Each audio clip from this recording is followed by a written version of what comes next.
ये देख रहे हो, पहला कीपैड फ़ोन से लेकर के एक स्मार्टफोन तक का मेरा सफ़र आज मैं बता रहा हूँ आपको। और देखो यहाँ पर मैंने उन फ़ोन्स की लिस्ट लग रखी है जिसके बारे में आज हम लोग डिस्कस करेंगे। अब भाई साहब कई बार दिमाग में आता है कि एक 90s किड होने के नाते मतलब जो हमारे को फ़ायदे हुए, 1 सेकेंड थोड़ा सा सेटअप कर लेता हूँ। तो भाई साहब जो फ़ायदे हुए मतलब मैं उनके बारे में कुछ भी एक्सप्लेन नहीं कर सकता। मतलब 90s किड होने का मतलब ये कि हमने फ़ोन को पैदा होकर के बड़ा होता हुआ देखा है। यानी आज तो हम लोग बहुत कुछ कर सकते हैं फ़ोन में। हमने सिर्फ एक हस्तचलित दूरभाष यंत्र, जिसको बोलते थे बचपन में सीखते थे ऐसे, यानी मोबाइल फ़ोन को क्या बोलते थे, जो लैंडलाइन वाले फ़ोन होते थे कान पे लगाने वाले, उनसे सीधा हम लोग जो वो सीधा मोबाइल जेब में आ गया था।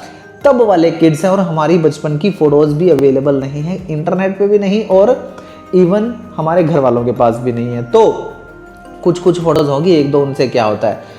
तो उस ईरा से स्टार्ट करके आज तक मैंने कौन कौन से फ़ोन यूज़ किए, कई सारे फ़ोन तो मैंने ऐड ही नहीं किए, क्योंकि जैसे नोकिया 2300 था, उसकी टोन बहुत ज़बरदस्त प्यारी बजती थी यार, वो मैंने जब वो ऐड नहीं किया है। मुझे काफ़ी सारे अब याद आ रहे हैं यार, जब जैसे मैं ये वीडियो बनाने लगा हूँ ना, तो इनकी एक अपडेटेड वीडियो हम लोग बनाएंगे। तो अभी मैं पहले स्टार्ट कर लेता हूँ आपको। पहला मेरा फ़ोन जो इंट्रोडक्शन थी वो बताता हूँ। मेरे फादर साहब एक गवर्नमेंट ड्राइंग टीचर थे और वो लेकर के आए थे अपना पहला फ़ोन। वो मेरे ख्याल से 5-6-7 हज़ार रुपये का होगा और उस टाइम बहुत महंगा था वो नोकिया 1110 था भाई साहब। और वो भी येलो स्क्रीन वाला, जो दिन में बाहर तो दिखता ही नहीं था उसके अंदर। मतलब एक आई आया था 1110 आई, वो वाले के अंदर वाइट स्क्रीन थी तो दिखता था दिन में, लेकिन उसमें येलो स्क्रीन थी तो वो नहीं दिखता था। वो लेकर के आए थे 2006 के अंदर। और उसमें भाई साहब पहली जो सिम थी ना, आप सोचो कितने रुपए की सिम होगी।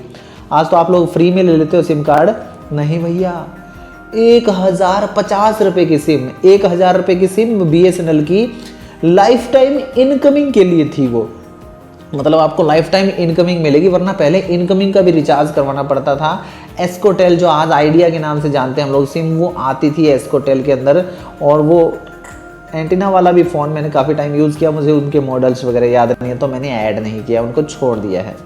अब बात करते हैं मेरा सेकंड फ़ोन। और सेकंड फ़ोन आने से पहले कि मैंने एक सिस्टम किया, मेरी खुद की सिम फ्री मिल रही थी उस टाइम। रिलायंस नई सिम लॉन्च हुई थी, रिलायंस GSM के नाम से। पहले एक CDMA सिम होती थी, वो CDMA फ़ोन में ही चलती थी, और GSM वाली GSM में चलती थी। ये चीज़ें तो बच्चे आज के जानते ही कम होंगे। तो वो नई सिम लॉन्च हुई, फ्री मिल रही थी मेरी ID कार्ड पे, तो मिल नहीं रही थी तो मैंने फादर साहब का ID कार्ड लगाया और वो सिम ले ली, जो कि आज भी मेरे पास चल रही है। और मैंने फादर साहब की उस टाइम नया, मतलब सिंगल सिम चलती थी फ़ोन में, नया सिम लगाने के लिए भाई साहब मुझे एक चिप मिली ऐसी, जिसके अंदर सिम की जगह लगती थी और 2 सिम डल के बैटरी के कवर के नीचे फिट हो जाती थी। फ़ोन थोड़ा फूल भी गया था, पापा सोचते थे कि बैटरी ख़राब हो गई है। उसको ऑफ करके ऑन करते थे तो दूसरी सिम पे स्विच हो जाता, फिर दोबारा ऑफ करके ऑन करते थे तो उस सिम पे स्विच हो जाता था। फादर साहब कई बार कहते थे कि यार मेरा कोई कॉल नहीं आ रहा है, लेकिन मैं उससे कभी रिंगटोन बनाता रहता, कोई भी कॉलर ट्यून सेट करता रहता। उस टाइम बस यही सब कुछ था और कुछ नहीं था। उसके बाद ब्रदर और मैं, मेरा भाई सौर्य और मैं मिल करके लेते हैं सेकंड हैंड फ़ोन, जो कि 2007 में लेते हैं 3310, जो बड़े वाला ईंट जैसा रहता है ना, पत्थर जैसा, किसी के सर में मार दे सर फूट जाए, वो वाला लिया। उसके बाद भाई साहब उसमें काफ़ी सारी चीज़ें करते थे। फिर नोकिया 1100 आए, जिसके अंदर C होता है, एक बीच में एक सिंगल सेलेक्ट बटन होता है, वो वाला लिया हमने और वो वाला भी यूज़ किया। नोकिया 2300 भी उसके बाद यूज़ किया था। कब यूज़ किया था एग्जैक्टली मुझे याद नहीं है, क्योंकि वो लंबे टाइम के लिए मैंने यूज़ नहीं किया, कुछ महीनों के लिए यूज़ किया। उसके बाद हमने परचेज किया सेकेंड हैंड एक चाइना मेड फ़ोन, उसका मुझे नाम ज़ीरो पता है, पता नहीं G5 होता था, पता नहीं क्या होता था। बड़ी सी स्क्रीन थी, टच वाला था सारा कुछ, और उस पर एक नीचे स्टाइलिस लगा होता था, उससे बड़ी मुश्किल से स्क्रीन दबती थी। लेकिन उसकी आवाज़ क्या फाड़ू होती थी भाई साहब, बस में वो अगर बज जाता था तो सारों के कान खड़े हो जाते थे कि कहाँ क्या बजा भाई साहब। तो वो था 2000 कितने की बात है भाई साहब, हाँ हाई वॉल्यूम वाला साउंड वाला 2008 में। मैंने फ़ोन में यहाँ पर लिखे हुए हैं वो, मैं वहाँ से पढ़ के आपको बता रहा हूँ, क्योंकि भाई साहब इतना याद नहीं रह सकता। अब 2008 से सीधा बढ़ते हैं हम लोग 2009 के अंदर, जब मैंने सेकंड हैंड नोकिया 6600, भाई साहब मेरा पहला इंटरनेट से जो इंट्रक्शन था वो नोकिया 6600 के ज़रिए। और कब हुआ था भाई साहब, ये 2009 में, नोकिया 6600, हाँ 2009 में। तो भाई साहब 2009 में मैंने पहला इंटरेक्शन इंटरनेट के साथ करके देख लिया था। इमेजेस निकलती थी, इमेजेस सर्च करते थे किसी भी एक्टर्स की, हीरोइन की और बाकी सब चीज़ें भी जो आप समझ रहे हो भाई साहब, सब करते थे बच्चे उस टाइम। लेकिन हर किसी के पास एक्सेस नहीं था। इंटरनेट का रिचार्ज तो धड़ल्ले से महंगा था भाई साहब। उसमें प्रॉक्सी लगाते थे हम लोग, जाकर के सेटिंग्स में प्रॉक्सी डाल देते थे, तो कुछ गूगल सर्च फ्री होता था, बाकी चीज़ें नहीं चलती थी। तो गूगल सर्च के जरिए इमेजेस वगैरह देख करके टाइम पास करते थे, कुछ देखते थे, कहीं पर लैंडस्केप देखते थे, कहीं पर कोई फूलों की फ़ोटो देख ली, गुड मॉर्निंग के मैसेज देख लिए, मतलब बस इतना सही होता था, बहुत एडवांस लेवल नहीं था तब। उसके बाद मेरा जो फ़ोन था, इंटरनेट के साथ मेरा इंटरेक्शन हो गया था, और उसके बाद मेरा इंटरनेट के बिना दिल नहीं लगने वाला था। तो मेरा अगला फ़ोन था नोकिया 2626। अब ये फ़ोन दिखने में लगता है कि इसमें इंटरनेट नहीं चलता भाई साहब, लेकिन इसमें झकास इंटरनेट चलता था, मज़ा ही आ जाता था इसमें इंटरनेट चला करके। मैंने तो बहुत लंबे टाइम तक इंटरनेट चलाया और मेरे बाकी दोस्तों ने भी चलाया। ये भी बात 2009 के एंड के करीब करीब की रही होगी। अब 2010 की बात आती है। स्टार्टिंग का मेरा पहला स्लिम फ़ोन आया 2630, उसके अंदर भी इंटरनेट चलता था और मेटल, थोड़ा सा मेटलिक बॉडी थी और स्लिम फ़ोन था, बिल्कुल गजब का स्लिम फ़ोन। तो 2009 के अंदर ही था क्या ये नोकिया 26, नहीं नोकिया 26, ये 2010 में स्टार्टिंग में। और जब मैं 2010 में बोर्ड्स पास कर लेता हूँ तो पहली बार पापा कहते हैं चल जा जी ले अपनी ज़िंदगी यानी कि उन्होंने कुछ पैसे दिए और कहा फ़ोन ले करके आना है। तो वो पता नहीं 2-3 हज़ार 4 हज़ार पता नहीं कितने का, 4500 का कितने का आया था। रोकर क्वालिटी कीपैड करके था। पहली बार मेरा मन था ऐसे, वो देखते थे ब्लैकबेरी क्वालिटी कीपैड वाला, तो वो दोस्तों के पास देखा तो मैंने क्वालिटी कीपैड के लिए वो वाला लेकर के आया मैं। काफ़ी सारे फ़ोन्स थे जो महीना 2 महीना हम लोग यूज़ करते थे, दोस्त वगैरह आपस में स्वैप कर लेते थे, लेकिन जो मैंने ऑन किए उन्हीं का जिक्र कर रहा हूँ मैं, और कुछ सारे ऑन किए हुए भी मैं भूल गया हूँ। अब मैं वो आने वाली अपडेटेड वीडियो में बताऊँगा। अब आप 90s के ईरा से अगर हैं तो आपने उनमें में से कौन सा फ़ोन यूज़ किया भाई साहब, ज़रूर बताना एक बार। मुझे तो इंटरेस्टिंग लग रही है ये स्टोरी। मैं आगे बढ़ता हूँ, टाइम पास ज़्यादा नहीं करते हैं भाई साहब। मैं काफ़ी सारा एक्सप्लेन करने लग गया हूँ ना, तो 7-8 मिनट की वीडियो तो अभी हो गई है, बाकी तो अभी डेटा बाकी है, लेकिन बाद में धीरे जाके हो जाएगा। अब नोकिया 2630 आ गया। बोर्ड पास होने के बाद रोकर भी खरीद लिया मैंने फ़ोन। भाई साहब उसकी जो आवाज़ थी फाड़ देता था वो, स्पीकर बहुत ज़बरदस्त था उसका। और अभी भी शायद मेरे पास पड़े इनमें से बहुत सारे फ़ोन तो। और 2012 में मैंने 2010 में क्वालिटी कीपैड वो मैंने लंबे टाइम तक चलाया, लेकिन नोकिया 2626 उसके साथ भी चलाता था मैं। 2 फ़ोन रखता था उस टाइम, और उसके बाद से आदत बिगड़ गई थी मेरी, मतलब 2 ही फ़ोन रखने की। अब उसमें कुछ गलत नहीं करता था मैं, बस इंजॉय करने की आदत थी, बहुत सारी चीज़ें एक्सपीरियंस करने की आदत थी, मुझे टोन्स बनाने की आदत थी, खुद टोन बनाता था गानों की। और उसके बाद भाई साहब अगर मैं बताऊं आपको तो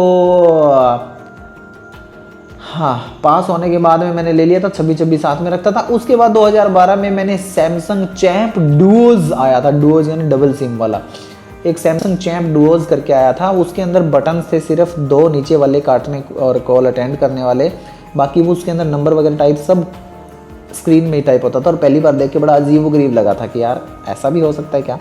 वो मेरे दोस्त ओपी शर्मा ने दिया था मेरे को, परचेज़ किया था, मतलब उससे मैंने, उसने भी कमाई की थी उसमें ओपी देख रहा था तो कोई बात नहीं है, दोस्त लोग ऐसे कमाते थे आपस में, लेकिन हमें नया फ़ोन देखने को मिल जाता था। उसने पहले डील आगे से अच्छी की थी, कुछ कमा करके तो बेचेगा। उसके बाद देखो भाई साहब, उसके बाद मैंने 2000 चैम्प ड्यूज परचेज कर लिया। उसके बाद 2014-15 में पहली बार लॉन्च हुआ था Redmi Note 3G फ़ोन, जो कि मेरी लाइफ चेंज कर देता है भाई साहब। उस फ़ोन ने मेरी लाइफ चेंज कर दी थी। मेरे ख्याल से पहला तो था एक और फ़ोन उनका रेडमी का, इंडिया में लॉन्च हुआ, जो ये शायद उनका दूसरा या तीसरा फ़ोन था बस। इसका पीछे वाइट कलर का बैग था जो पूरा खुलता था और बहुत बड़ी बैटरी लगी हुई थी। कैमरा क्वालिटी उस टाइम के अकॉर्डिंग, अब नहीं भाई साहब, उस टाइम के अकॉर्डिंग गजब की क्वालिटी थी। और इसी के ज़रिए मैंने पहली मेरी मूवी शूट की थी 2000, हाँ उसी टाइम 14-15 के टाइम में। और मेरी स्कूल से ऑफ थे समर वेकेशंस में, और तब मैंने ऐसा किया था। उस दौरान, उससे पहले मैं थोड़ा ज्वाइन कर गया था नौकरी टीचर के तौर पे। उसके बाद भाई साहब जिसने मेरी लाइफ चेंज कर दी थी, तो मैंने वो ओपी शर्मा से ही ख़रीदा था, और वो बिल्कुल ब्रांड न्यू फ़ोन था। और इवन मैं उस टाइम तो नॉर्मल फ़ोन यूज़ करता था, वो मैंने श्रीमती को मतलब परचेज़ करके दिया था, पहला एंड्रॉयड फ़ोन जो मेरी लाइफ में एंटर किया। उससे पहले जावा, सिम्बिन और ये नोकिया वाले फ़ोन चलते थे। एंड्रॉयड फ़ोन मेरे पास नहीं था, बाकी लोग तो यूज़ कर रहे थे। मेरे दोस्त लोग भी कहते थे कि तू यूज़ कर नहीं करता है यार। मैं देखता था कि मैं इंटरनेट यूज़ करता था डोंगल लगा करके मेरे कंप्यूटर में। मुझे कभी फील ही नहीं हुआ कि मेरे पास एंड्रॉयड फ़ोन है ही नहीं, क्योंकि व्हाट्सएप वगैरह इतना पॉपुलर नहीं था उस टाइम, धीरे धीरे पॉपुलर हुआ है। उसके बाद भाई साहब क्या होता है कि मैंने ओपी शर्मा से वो ख़रीदा और उसके बाद मैंने क्वालिटी उसकी पसंद आ गई और मैंने परचेज़ किया 2014 के अंदर, क्या नहीं 2016 2015-16 के अंदर, हाँ 2015-16 के अंदर, 16 में आया था शायद, MI4i। भाई साहब क्या स्लिम फ़ोन था, क्या छोटा सा साइज़ था और भाई साहब क्या क्वालिटी थी। उस टाइम की मेरे पास में कोई वीडियो होगी ना रिकॉर्ड की हुई तो मैं आपके साथ शेयर करूँगा। भाई साहब गज़ब क्वालिटी थी उस फ़ोन की उस टाइम को देखते हुए, और उसी के ज़रिए मैंने 2015-16 में जो हम लोगों ने मूवी बनाई थी तो वो तभी रिकॉर्ड की थी।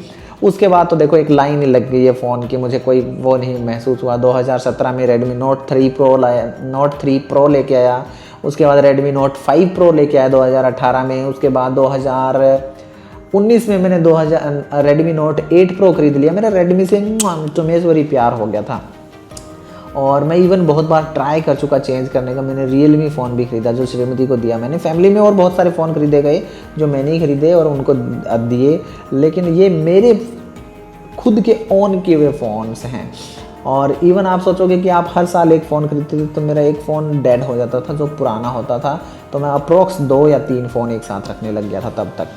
अब 2019 में रेडमी नोट 8 प्रो आ गया, फिर रेडमी नोट 10 प्रो मैक्स। भाई साहब क्या क्वालिटी, 4K वीडियो रिकॉर्डिंग और बहुत ही बजट प्राइस के अंदर 2021 में मैंने खरीदा। Best in segment camera quality था, जो मैंने व्लॉग्स बहुत सारे उसी से रिकॉर्ड किए हुए पड़े हैं मेरे, अभी तक एडिट करके डाले नहीं हैं। आप प्यार दोगे ना वीडियोज़ पे तो ही मैं डाल पाऊँगा। और भाई साहब उसके बाद 5G तो हो चुका था उससे पहले ही लॉन्च में, लेकिन 5G वाला फ़ोन नहीं लेके आ पाया। और मैंने फ्री वाली जो लाइन लगा के सिम ली थी लोगों ने जियो वाली, वो तो मैंने बिल्कुल भी नहीं ली। मैंने मेरा पर्सनल सिम ही पोर्ट करवाया, वो भी बाद में। और बड़ी बात, मेरे को 5G फ़ोन की थोड़ी रिक्वायरमेंट होने लग गई थी, तो मैंने एक जस्ट टाइम पास के लिए सस्ता सा फ़ोन ख़रीदा। बहुत ज़बरदस्त ऑफ़र में मिला था मेरे को, Redmi note 11T 5G। Redmi note 11T 5G ये 2021 के एंड में या 2022 के स्टार्टिंग में कुछ ऐसा टाइम मिला होगा मेरे को, फ्री अनलिमिटेड इंटरनेट ऑपरेट करने के लिए। उसके बाद 1-2 फ़ोन और भी थे बीच में, मैं भूल गया हूँ, लेकिन अब मौजूदा टाइम में मैं यूज़ कर रहा हूँ ये रेडमी नोट 14 CV। भाई साहब क्वालिटी तो इसकी भी गजब है। अब कुछ लोग कहते हैं कि आप एप्पल यूज़ क्यों नहीं करते। भाई साहब ये भी 45-50 हज़ार रुपये की रेंज का है। 256 GB रैम साइज़ वाला है शायद, नहीं 512 वाला। जानकार था वो, स्टूडेंट था मेरा, उसने और जानबूझ करके 512 वाला दे दिया। अब 512 GB वाला है, ये लगभग 45-47 हज़ार रुपये के लगभग आया था आई थिंक, अप्रॉक्स इतना। मौजूदा टाइम में मैं यही यूज़ कर रहा हूँ। आपको मेरी जर्नी कैसी लगी फ़ोन्स की? और बहुत सारे फ़ोन्स मैंने नोकिया 2300 और बहुत सारे ऐसे और थे, मैं भूल गया हूँ उनके बारे में। मतलब मैंने उनको कुछ टाइम के लिए ऑन किया, दोस्तों के साथ फ़ोन स्वैप कर लेते थे ना उस टाइम में। वो वाले फ़ोन्स कुछ मैंने ख़रीद भी लिए थे बाद में, वो मेरे पास पड़े भी होंगे। तो अभी मैं कहीं बाहर हूँ तो मैं वो फ़ोन्स दिखा नहीं सकता हूँ, जस्ट इमेजेस दिखा रहा हूँ जनरेट करके। भाई साहब मज़ेदार स्टोरी थी वो, मतलब यादें आती है। और मेरा पहला ऐसे लोगों को शक हुआ कि इसके पास में फ़ोन हो सकता है, वो हुआ था मेरे पास में एक गेम था हैंड वाला। और मैंने उसको क्या करता था, मैं जब भी दूध वगैरह लेने जाते थे, क्योंकि हमारे घर में पशु कम ही रखे हैं हमने, तो मैं पैदल ही जाता था। तो मैं गेम खेलते हुए जाता था, यहाँ पे डब्बे को लटकाया और गेम खेलते हुए जाता था। उसको मैं जब भी लोग दिखते थे ना तो मैं अपने जैकेट में डाल लेता था, और कई बार ऐसा होता था बटन दब जाता था उसका, तो वो गेम बटन दबते ही टॉन करके स्टार्ट होता था भाई साहब। और मैंने देखा है कि लोग देखते थे कि हाँ इसके पास फ़ोन है, अरे भाई थोड़ा वो बनता था एक ऐसे। लेकिन वो 2006-07 की बातें हैं यार, उस टाइम नहीं थी अवेलेबिलिटी इन चीज़ों की, तो एक होता था ऐसा। तो वीडियो अच्छी लगी थी तो लाइक करो, शेयर करो, चैनल को सब्सक्राइब करके दबाओ। आप बताओ आपका कैसा है, पहला फ़ोन आपका कौन सा था, कब से आप फ़ोन यूज़ करते हैं, किस साल से आप यूज़ कर रहे हैं, किस इलाके में आप लोग आपने सेकंड हैंड पहला फ़ोन ख़रीदा या फर्स्ट हैंड ख़रीदा, मतलब न्यू वन ख़रीदा। कैसा आपका एक्सपीरियंस रहा अभी तक लाइफ का? मैं तो मुझे ऐसे लग रहा है हर साल फ़ोन चेंज करता रहा यार। अभी नहीं लगता है ऐसा कि मतलब सोचते हैं तो नहीं लगता कि यार कभी कभी खरीदते थे, पर नहीं, ऐसा लग रहा है कि बहुत पैसा बर्बाद किया इन फ़ोन्स के ऊपर। वीडियो चलेगी लाइक करो, शेयर करो, चैनल को सब्सक्राइब घंटे वालों। मैं हूँ गोगी, मिस्टर गोगी। फिर मिलते हैं किसी नए वीडियो में अगली बार। अगर आप इस वीडियो पे प्यार दोगे तो हम लोग हमारी कैमरा जर्नी दिखाएंगे, हमारी सिस्टम जर्नी दिखाएंगे। और एप्पल, कुछ लोग कहेंगे कि क्यों नहीं खरीदा, मुझे भी लग रहा है कि इस प्राइस में थोड़ा सा और ऐड करके मैं खरीद सकता था एप्पल, लेकिन अभी तक मन नहीं हुआ, पता नहीं क्यों। I can't say anything about it. Bye bye.